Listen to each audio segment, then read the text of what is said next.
कहते हैं क्रिया और प्रतिक्रिया बराबर और विपरीत दिशा में होती है, लेकिन दुश्मनी एक ऐसी प्रक्रिया है जो कि एक साइकिल की तरह चलती रहती है। इजराइल ने जहां ईरान के परमाणु कार्यक्रम के हेड के साथ कथित तौर पर बड़ी घटना को अंजाम दिया, तो अब यह कहा जा रहा है कि ईरान ने भी अपना बदला इजराइल के मोसाद से ले लिया है। आखिर क्या है मामला, आइए जानते हैं इन खबरों को विस्तार से। ज्यादा की चाह कभी कभी गड्ढे में ले जाती है, वही हाल ईरान का हुआ है। ईरान पर 2020 का साल बहुत ही भारी साबित हुआ है। इस साल उसने अपने 3 अहम किरदारों को खो दिया है और ये वो किरदार हैं जो उसके न्यूक्लियर पावर बनने के लिए बहुत बड़े सहायक थे। सबसे पहले special force chief general Qasem Soleimani निशाने में आए। उसके बाद ईरान का मोहरा बना अबू मोहम्मद अल मासरी, वो भी ऊपर चला गया और अब हाल फिलहाल में मोहसिन फखरीजादेह वो भी ऊपर चले गए। 30 नवंबर को फार्स न्यूज एजेंसी ने खुलासा किया कि फखरीजादेह की जो घटना हुई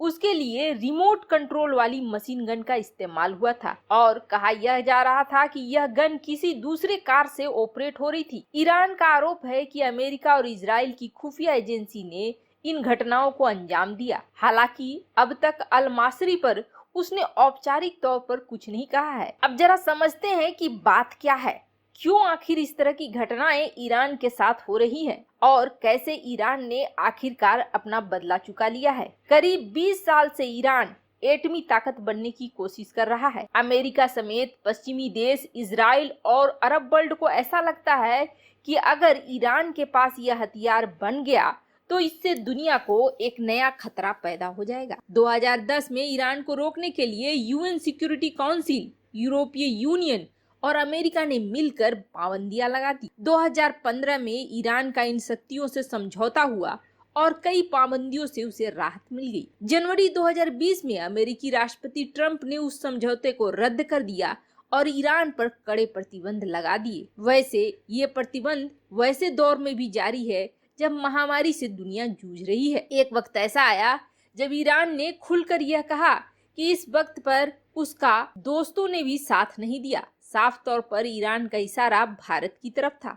2 महीने पहले इंटरनेशनल एटॉमिक एनर्जी एजेंसी ने एक रिपोर्ट जारी किया और इसमें बताया गया कि ईरान के पास इस वक्त 2105 केजी एनरिच यूरेनियम है। अंतर्राष्ट्रीय नियमों के अनुसार 300 केजी से ज्यादा को जमा करके रखा नहीं जा सकता है। ईरान ने ये दावा किया कि उसके पास लेटेस्ट सेंट्रीफ्यूज हैं जो कि यूरेनियम को इनरिच करते हैं। इनरिच यूरेनियम ही न्यूक्लियर एनर्जी या एटमी हथियार बनाने के काम में आता है। हालांकि एक्सपर्ट मानते हैं कि ईरान अब भी एटमी ताकत बनने से बहुत दूर है क्योंकि उसके पास टेक्नोलॉजी नहीं है। ईरान से अमेरिका, अरब देश, इजराइल, इनको दिक्कतें हैं। अमेरिका के अरब देशों और इजराइल से करीबी रिश्ते हैं। कुछ देशों में उसके मिलिट्री बेस भी हैं।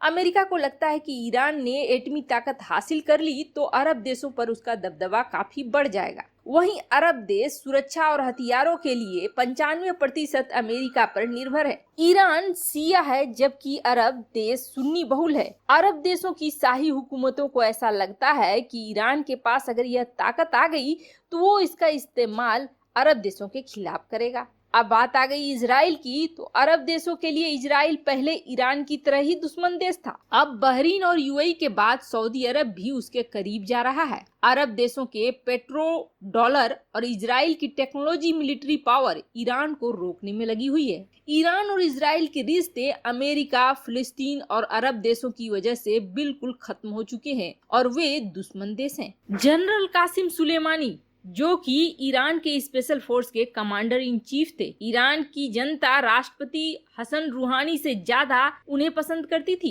3 जनवरी की रात सीक्रेट विजिट पर इराक की राजधानी बगदाद पहुंचे, लेकिन सीआईए ने कार में बैठते वक्त निशाना बना लिया। ईरान में राष्ट्रीय शोक घोषित किया गया।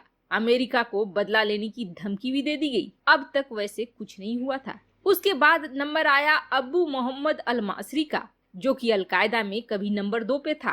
तेहरान में हबीब दाऊद के नाम से छिपा था, लादेन का समधी था और 7 अगस्त को कुछ लोगों ने मासरी और उसकी बेटी को कार में ही ढेर कर दिया। ईरान ने इस मामले को दबाने की पूरा कोशिश करी, लेकिन न्यूयॉर्क टाइम्स और CNN ने साफ कर दिया कि मासरी को मोसाद के सीक्रेट एजेंट्स ने ऊपर भेज दिया। वैसे इस मामले में ईरान अब तक चुप है। और उसके बाद तीसरा नंबर आया मोहसिन फखरीजादेह का, ईरान के एटमी प्रोग्राम के जो हेड थे। और 27 नवंबर को तेहरान में कुछ लोगों ने इन्हें कार में ही ढेर कर दिया। ईरान का आरोप है यह काम मोसाद ने किया और अब ईरान ने इसका बदला ले लिया है।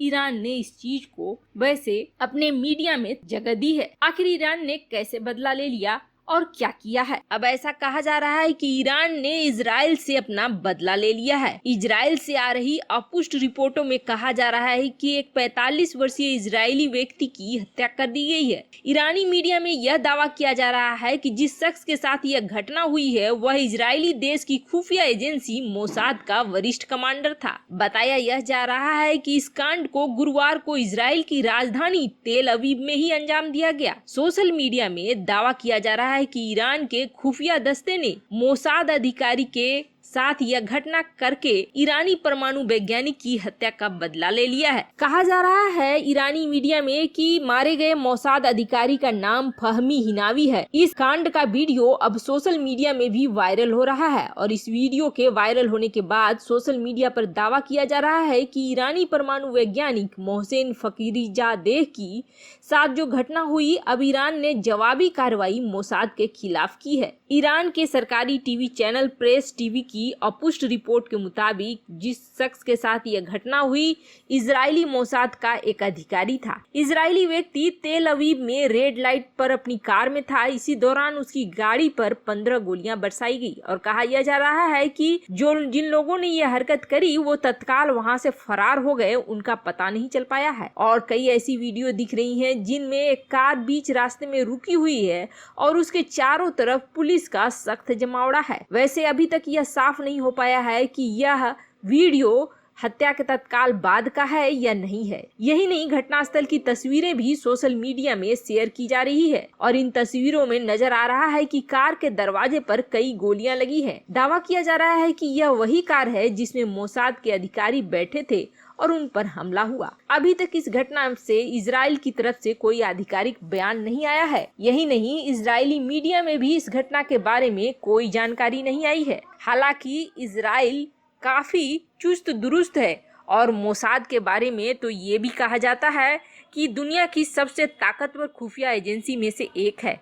ऐसे में उसके अधिकारी को इतनी आसानी से निशाना तो बनाया नहीं जा सकता है, इसलिए इसके बारे में संदेह जताया जा रहा है। इसकी पुष्टि तभी हो पाएगी जब इजराइल की तरफ से कोई आधिकारिक बयान आएगा। वैसे आपको क्या लगता है, ईरान और इजराइल अगर भिड़ते हैं तो कौन जीतेगा? कमेंट कर अपनी राय जरूर बताएं। जल्द मिलते हैं अगले वीडियो में नई खबर के साथ।